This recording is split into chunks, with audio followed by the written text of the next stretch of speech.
I suppose you're always a product of your past, and my past was through a complete meeting up with Lawrence Gowing, or rather going to see Lawrence Gowing, Sir Lawrence Gowing, actually, in Chelsea Art School, because I was doing zoology, botany, chemistry and physics at school and didn't want to continue being a doctor or a physicist or a scientist, and I wanted to go to art school. So I went to see Lawrence in my school uniform, and he was quite stunned by this, actually, and without a portfolio, just to talk about getting a place at Chelsea Art School. And at the end of which he said, there's something about you that I really like and I admire, and I just think you've come back in a month with a portfolio. I'll keep a place open for you. And through some enormous foresight on his side, he gave me a place, which was extraordinary. So there I was in the Chelsea Art School in the painting studios for 4 years. How old are you here? I went there when I was 17, I think. Wow, you're really young. Yeah. And in the second year, you're given a personal tutor who looks after you throughout the duration of your experience of Chelsea. And mine was John Hoyland. I mean, not a bad start in life to be given, Sheffield steel of John Hoyland, who was just great fun and obviously a brilliant painter, a brilliant colourist. And what was he like? Oh, he was just immense, an immense personality with true grit. I mean, true Yorkshire grit, and incredible determination to do exactly what he wanted to do, making no concessions whatsoever. And he became great friends with Pat Caulfield, who was another of my visiting tutors. Pat came in on Fridays, I think, to work, and I ended up doing jobs for both Pat and for John in their studios, because I could paint very flat and very hard edge without using masking tape in those days. So I was actually quite in demand to help them out occasionally, doing some of their work if they were up against it for exhibitions. And I became great friends with both of those guys. And then on top of that, we had Alan Jones as another. He came in on Wednesdays, I think, and his love of colour and pop art were all with a great influence upon me, all in their own different way. And John's use of colour and his sense of scale had a huge effect upon me. Pat's usage of very strange colours and his very strange compositions had an effect, but also his love of light and his quest for light. He always refused to admit that he was a pop artist, insofar as he was always he felt that his quest was about painting light, which I suppose in his later work was much more obvious. Did you have a style then? Oh yeah, I was very hard edge, very bright, colourful, big canvases. They're all about 6 foot square, extremely hard edge. Ellsworth Kelly influence really, and I was always a colourist. I loved the use of colour, which is ironic when I used to wear black and live in a white house, and I still do. But I love colour, and it's not that I love colour so much, is I love the creation of mood through colour. Colour invokes light inevitably, and again, rather like Pat, I find light changing and light evoking in paintings very, very fascinating. When I left art school, I went on to work with an American record producer for 2 years in the rock and roll business, when rock and roll was rock and roll in the early 60s.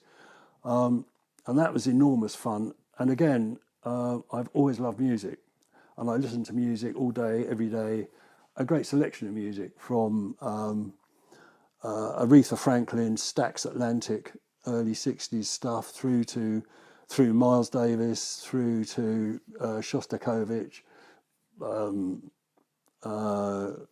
Gorecki, Mozart. I listen to Spanish guitar music. I listen to all sorts of music, a lot of jazz, and most of my paintings are in fact take on music titles or are musical inspired, so that it's using colour to invoke light, to invoke a mood, and quite often influenced by music. in fact more than often, I think probably always influenced by some music I've been listening to. So the series of paintings I've been doing recently, they're really called paintings, I think, because part of it is printed and then part of it is painted. And it's a sort of deliberate series of transpositions of using the same basic imagery, but to capture different moods and to capture different musical moods or different moods in time through the summer that I've been painting this summer when I've been painting them. And most of them revolve around either heat or rain or heat hazes or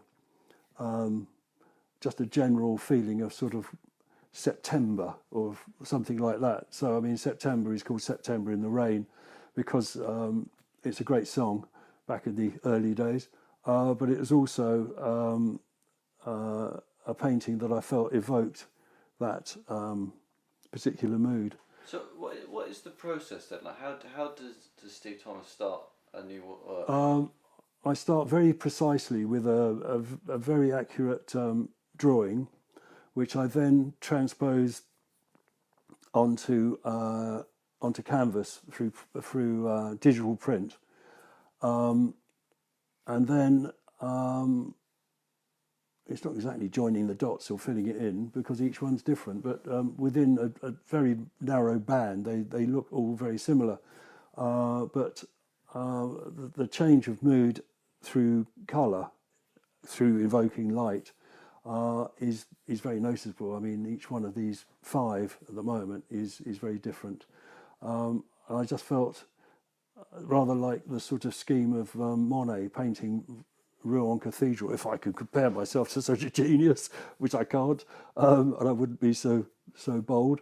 But his idea of doing 24 paintings of Rouen Cathedral in different lights, I totally understand, whereas a lot of his critics and even his supporters at the time wondered about the sanity of the man, whether it's becoming an obsession, which I suppose it could easily do.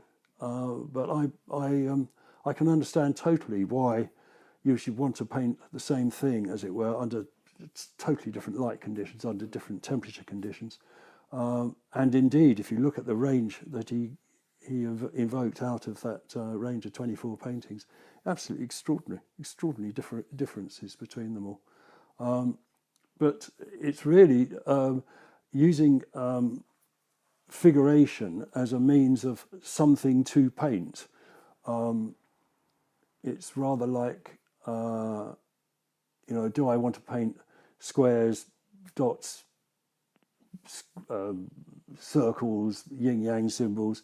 Yes, I do on some of my prints, which again are usually inspired by music. In fact, always inspired by music. But these paintings were, I wanted to be almost to combine 2 aspects. One is my sort of love of pop art and then of figuration through pop art, but also and sense of humour and punning and wit and humour. I did a series of prints called The Clash of the Titans, whereby by the accident of birth and christening, that people are called Michael Jackson and someone else is called Jackson Pollock, and 2 great artists, and you throw them together and you get Michael Jackson Pollock, and you invent a 3rd great artist, Jean Vincent Van Gogh. I mean, it's pretty good. Man Ray Charles. And in fact, one day I'm going to get round to doing Boy George Michael Angelo Dundee Cake. And I was going to do that one, but I thought it was a bit too complicated. One day, however, I never did Aretha Franklin mints, which I always think would be quite a cheap little nasty thing in plaster. But then I love Aretha Franklin, and I couldn't bear to do it to demean her. Because she's another god who I met once. What was she like? Oh, I was working in the rock and roll business, and as a great friend of mine, I was just a mere record producer's assistant, and he was a label manager at Stax and Atlantic, and I used to blag him endlessly for anything that came across from America that might not come out at all because it wasn't deemed fit for the British public, or I get free pre-release copies from him of various artists. And Frank Venter was his name, a South African guy, and he was one of the world's great raconteurs. He didn't tell jokes, he didn't tell funnies, he told situations. And he was, I was at home after a recording session, and Frank phoned me up, and it's about 7:30 at night, and he said, what are you doing? And I said, not much. And he said, well, come over to the Hilton Coffee Bar. He said, because I'm waiting for a couple of acts to come in, and I'm bored. I'm sitting here, and he said, come over. He said, come and have a drink with me and keep me company until they turn up. He said, their plane's delayed somewhere. So I went over to the Hilton, and we sat, and Frank, as usual, started on one of his incredibly lengthy stories of... it was just so well told, and he just sat at his feet and listened. Everyone did. I mean, he was just universally known as a great storyteller. And anyway, I was just looking at Frank and waiting for the punchline, which normally took about 3 hours. And I noticed that two rather sort of shadowy figures sort of came and sat down by the side of both of us without saying a word, because they just sussed immediately, sensitively, that in deference to Frank, you don't interrupt a chap's story. And so anyway, he got to his punchline, and I laughed as usual, and it was extremely funny. And he said to me, oh, Steve, by the way, this is Otis, this is Aretha. And it was Otis Redding and Aretha Franklin, who had sat there in total silence for about 10 minutes while he carried on with his story. And he said, okay, great, guys, you've landed, fantastic. Now, Otis Redding and Aretha Franklin, this was like meeting gods to me. I had no idea who we were supposed to be meeting at all. I hadn't even asked. And there I was, completely and utterly dumbstruck at the thought of, he said, Steve, come and join us. We're going to have supper. And so we went off and got something to eat. And Otis was completely out of his skull. He'd obviously been up to his room and taken something quite potent, because he was just very jolly, very happy, and laughed a great deal. And he was just very happy to be on Earth, insofar as he hates flying, apparently, and this flight was seen to be endless because they were in some sort of stack above London Airport or something. He couldn't come in. And so eventually he was extremely happy to be on the ground and in England, which he loved, because he was much more, well, they both were much more famous in England than they were in their own country, as most of the Stax artists in those days. I mean, we were far faster to catch on. But she was just terribly worried the whole time, and kept telling us all about this new Filipino maid she's got back in Memphis. And she was worried that the Filipino maid didn't know really how to work the dishwasher. And it's a new dishwasher, and she wasn't sure that the Filipino could read English sufficiently well to be able to work it properly. And it's extraordinary to think that, even heroes have kind of domestic worries, But so she wanted to phone someone who was one of her neighbours. And other than that, by this time I'd kind of regained my sense of speech.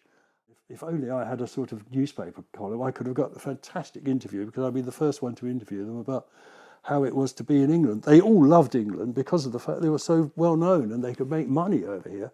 And of course, being the sort of problems that America had at that time, no segregation, which was for them was quite extraordinary, for them to be able to walk into a Hilton hotel by the front entrance and not through the back, and get confused as being members of staff, the skivvies.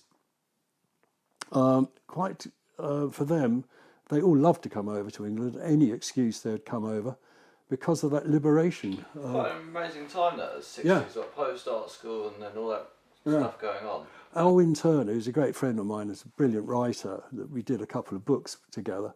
He always said that he started to do my biography. I think he was at a loose end. I don't know why. I think he also gave the conclusion it would sell about 6 copies, and that was to me.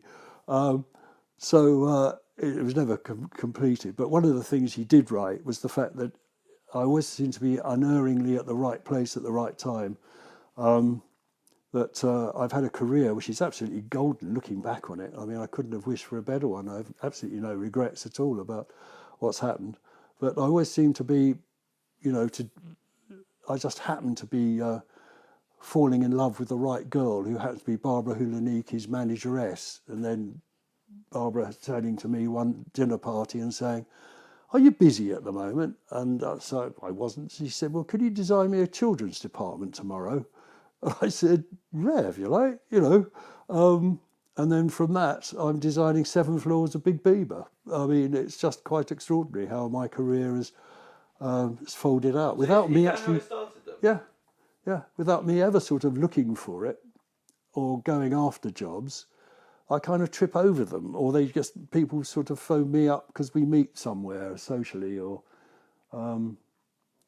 it's most bizarre. Most of the jobs I've never ever gotten a job from having a new business manager or advertisements or anything else like that. I've never looked for them. It's just come along. How long were you with Biba for? From 68, I started doing some. The first job I did was, in fact, a poster for. Actually, it's a show card. It's only a tiny little thing. It's like 10 by 8 for Biba Cosmetics, which the printer, recognising its worth, blew up to being a double elephant size. God knows what that is. I can't remember now. But it's quite big, and put it in for the British Poster Awards, and it won first prize. So I started out my design career with Biba of being getting the British Poster Award for that year. Straight away? Yeah. First thing in. So it wasn't a bad start, really. And I didn't put it in because it was just a tiny wee show card to go on the Biba Cosmetics counter. I was with them from 68 till 74 when it folded in 75. So they were virtually our only client. Were you there at the end when it folded? Yeah. 75 it folded, yeah. And it was quite nice, actually. Bonhams came in to auction it, and I went along to the auction and bid for a few pieces. People were saying, "Well, why are you here? Isn't it sad?" And I thought it was brilliant to go to an auction of your own work in your own lifetime. I mean, most people have to wait till they're dead before they get auctioned. I thought it was fantastic. And in fact, it's all ended up in the V&A, which is rather nice as well, because it will be kept in this country forever. So my great-great-great-great-grandchildren can go and view what I did in the 60s and 70s, which is a great thought. And they've also, the V&A's taken all my design work. In fact, they've taken my entire archive. Because again, being painters, that's Tim Whitmore and I, both of us painters. Tim was an extremely good painter, really good painter. He won the John Moores Junior Prize at the age of 18. And he and I became design partners, and Tim really specialised in interiors, and I didn't specialise. I went across the board. So I did all sorts of things. I did Formula One racing cars to Subaru World Rally Team liveries for helicopters and cars and drivers, Sparco flameproof kits. For about 20 years, I think, something like that. I mean, extraordinary jobs. I did the Queen's Silver Jubilee bus livery, which was also making 25 buses into silver ingots that floated around the streets of London during the Queen's Silver Jubilee. And of course, it's the 25 bus route, which goes near Buckingham Palace, so it couldn't work out better. Really? Oh, incredible. Yeah, incredible. But I knew the time to get out. So in terms of creativity, there's only one way to create anything, and that's to start with a pencil in your hand and a blank piece of paper and a sort of dumb look on your face and think, where do we go from here?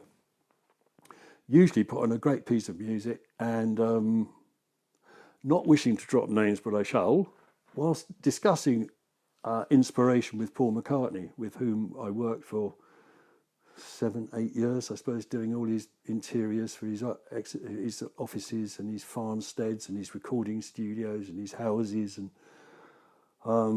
great fun. We were talking about where do ideas come from, and he told me that he once woke up humming this song to himself, and so he wrote it down in the best way he could, thinking that it must be someone else's because he just woke up humming it. He must have heard it somewhere. So for 1.5 years, he didn't record it, but kept playing it to people saying, have you ever heard this before? And no one ever had. And it was yesterday. And when he recorded it, he was still waiting for the writ, thinking any minute now someone's going to come in and say, excuse me, that's my song. Because he dreamt it. He woke up singing it. I mean, not the lyrics, but the song, the actual melody, which is fairly fortuitous for him insofar as it was his biggest selling song of all time. I think it's one of the biggest selling, most recorded songs of all time. So thank God he did record it and not just think, nah, it must be someone else. I'm just, it's same as some other songwriter. But I find that quite often panic helps a great deal, particularly during my years as a designer, when you've got a sheet of A4, you've got a brief from your client, A4 size, and you've got 3 hours in which to come up with some, thing that they're going to regard as brilliant and genius, and you've not got a thought in your head, you've got a hangover, and it's a Monday morning, and you've got a blank piece of paper and a pencil, and you kind of go into a sort of reverie. It's sort of what I suppose is the equivalent in athletics terms of being in the zone, where after you're still conscious, you can still hear people around you, you can still hear the phone going, you can still, but you're in a kind of time zone, and out of which you come after about, 45 minutes, an hour or something, and in front of you, you've got something which is quite magical and quite extraordinary, and it's usually good, I'm glad to say. It's usually right, and it's a pity that I can't turn it on. It's not something that I can actually sort of invoke easily, but yes, that's where inspiration does come from. Some remote part of the subconscious that kind of lurks there, just waiting to sort of come out, if asked politely, of when you go into this sort of almost sort of dream. You're lying in bed, and I won't ask what you think about when you're lying in bed, but Well, you can, but do carry on. but like, is that where your ideas would come from? Are you? Yeah, I often wake up to find, you go to bed thinking about something, and you wake up with a thought in your head. Yes, quite often, the dream sort of state, the time that you have to sort of sleep does have an effect on creativity. And often, the great thing about having that sort of 8-hour pause is also something that makes you realise that you're actually doing absolute crap. You just got to wake up to the fact that you've got to be man enough to realise you've got to throw it away and start again. Do you ever throw it away and start again? Oh yeah. Oh yes, lots and lots. Yeah, I think you have to. I was, it's that self-doubt thing that Tim always drew with absolute certainty, even if he'd drawn something that is absolutely, a nick of someone else's work. Not that it was conscious on his part, but he once designed, spent a long time designing a 3-legged chair, which I reminded him was exactly like a photograph I found on the website of someone else's work. And he put that down to kind of, two people having the same thought, etc., etc. But he always had such certainty in his work that he was right. Irritating to me, because I was always plagued by self-doubt, and I'd work all night on the same idea, throwing away tons of sort of stuff that I'd been through. But you didn't feel it was right? I didn't feel it was right, no. So I'd keep harrying the drawing into submission until it was, and I still do. I still have incredible self-doubt about, as you know, Myles, I keep referring to you and saying, is this any good? It's simply that self-doubt of saying, because I know full well, I mean, even real huge talents in our time, like Francis Bacon, he used to destroy huge quantities of his own work, and quite rightly. I think that people don't, just because you think you're a genius doesn't mean to say you have to put paper to pencil and keep all of it. How do you know when it's that's it? I don't know. It's just that funny thing. I sometimes wonder whether it's not finished, it's just paused. You know, that you could go back to it in a year's time and think, no, that's rubbish and I could make that a lot better. You always think that the next painting you're going to do is going to be the best one. Otherwise, I don't think you'd ever start another painting. I don't think you could ever get to the point where you sat on your laurels and thought, that's it now, I've said everything I'm going to say, I've put every colour down that I wish to, or... No, I think that's why painters and most artists never retire. I don't, until they die, that's it. You carry on doing what you can, as long as you're physically able to carry on doing what you're able to do, what you want to do. Do you care what people think? Oh yes. No, take that back. I care enormously what people think who I respect. I would value the opinions of people who are suffering from the same disease of being a painter, as long as I respected them and their work and their point of view. But otherwise, no, I don't take anybody's point of view. Really. The disease of being a painter. Well, it is a disease, isn't it? And it's incurable. That's the extraordinary thing. What on earth makes us want to do it? I can't imagine. I don't know. It is some sort of mild obsession of egotism, I suppose, because you just think, I want the world to see this image that I've created because I think it's worthwhile of their time. I can't imagine why I do it, actually. Yeah, I'd love to pass on some degree. I think it's right that you should sort of, you put back what you take out. I think that's probably quite correct. I do actually give talks on my design work, particularly on Big Biba. I've done that chat at the Tate and at the V&A several times, and at the London School of Fashion and the London College of Fashion. I do all these talks particularly to students, and there was a fantastic moment actually of at one, I think it was at Brighton Museum, because Barbara Hulaniki had a show down there, and I was doing an hour's chat on Big Biba, and it was full of fashion students, as you can imagine, and at the end of which, doing the question and answer, and it all gone very light-heartedly, and it all gone very well, and I love talking about it, and I find it very easy to do it, and I try to keep it as light-hearted and as fun as possible. And this girl stood up, aged about 18, I suppose. She said, "What right have you got to stand there and lecture us on what you did when you were my age? Why is it that you're not doing it for me and my generation?" And I said, "Because I did it for mine. Get off your fucking arse and do it for your own," which raised a little laugh and a rather large cheer from some of the older people.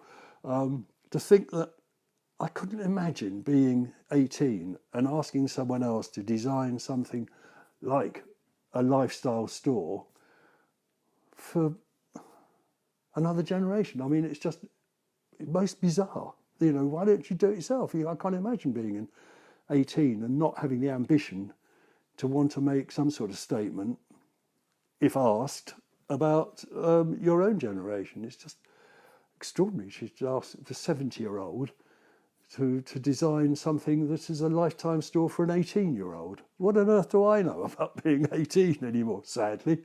I don't, I'm glad to say. But it's an extraordinary question. Yeah. I mean, it's sort of defeatism already at 18, that you can't do it yourself. It's a complete waste of childhood. You must have been very determined and kind of driven to do it when you were quite young.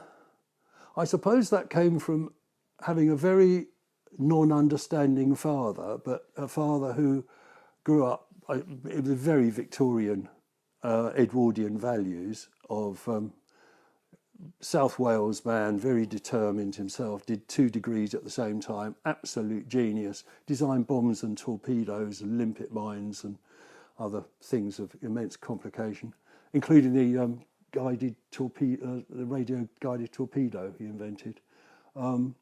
Extraordinary man. Worked with Barnes Wallis a lot on the bouncing bomb project as well.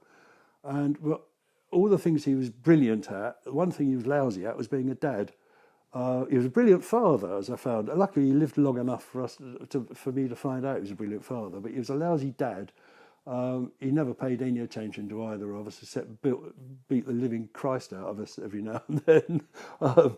And he had to, because I was such a dumbass at school. I failed 11 plus, I think, 3 times, and so he had to pay for me to go through school. Unlike my elder golden bollocks brother, who of course went through with flying colours and ended up as a rear admiral. Dumbo me had to be paid for, which he rather resented. Well, he did resent it a lot, actually. So there I was, under his guidance, I suppose, doing zoology, botany, chemistry and physics, and not wanting to carry it much further. And he took great exception to me going to art school, and also secretly behind his back, because I knew what was going to happen. As soon as I told him, he'd go absolutely batso and start beating the shit out of me again. So I hit him back, and so I left home, and for 14 years we didn't talk. And I suppose the reason I got so driven to be some sort of success was simply I wanted to put 2 fingers up to him and say, there you go, see, I've done it on my own. And that's, in fact, exactly what the first words out of his head were, which was on the opening day of Biba, which was absolute chaos and mayhem and wet paint and the escalators not working and everything going wrong.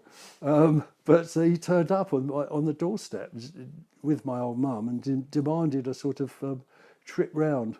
Did you know he was coming? No idea at all. I hadn't spoken to 14 years, so it's all a bit sort of what? I was on the roof garden, which was my studio in the tea pavilion, and up with the flamingos. And the receptionist on the ground floor phoned me through and said, "Steve, your parents are here. Come down and get them because I'm extremely busy." And she's put the phone down. So I thought, oh God, what on earth are they doing here? Anyway, he didn't talk to me at all, and he just went round. We went round as quickly as possible through the 7 floors of chaos and millions of people, as the opening day would be. And I got them a table in the Rainbow Room for coffee. And we sat there, and he suddenly looked at me and he said, "I'm just so proud of you. You've done this on your own." Which was, I suppose that's why I was driven. Just to prove to him that I could do it, So sometimes, children, it's great to have a very aggressive dad, because he's actually doing it for your own good in the end, I promise. You can always hit him back later. So I think that's probably why. I think, like most things, you are a product of your past,